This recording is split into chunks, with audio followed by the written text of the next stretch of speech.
Cuma para ulama berbahaslah, ada ke doa buka puasa ni? Berdasarkan riwayat-riwayat yang saya kaji, beberapa ulama-ulama hadis juga mengkajinya, riwayat-riwayat yang menunjukkan doa buka puasa itu tidak begitu kukuh. Macam Allahumma laka sumtu, riwayat Tabarani, itu riwayat itu tidak sahih, dhaif.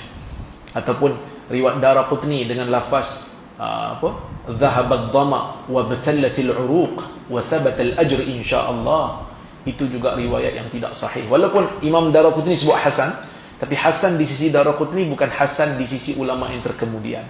Cuma ia doa. Doa ni tak perlu hadis pun boleh doa. Tuan-tuan semalam doa apa? Wahai Tuhan, bonus tahun ni bagilah tak putus-putus.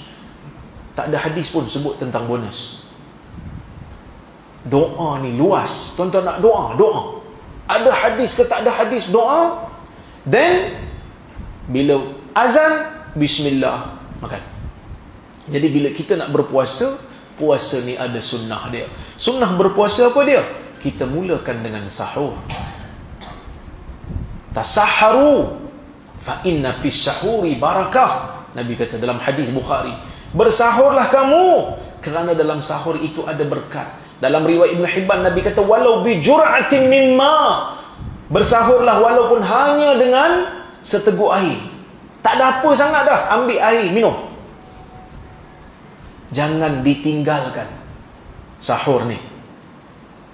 Pertama.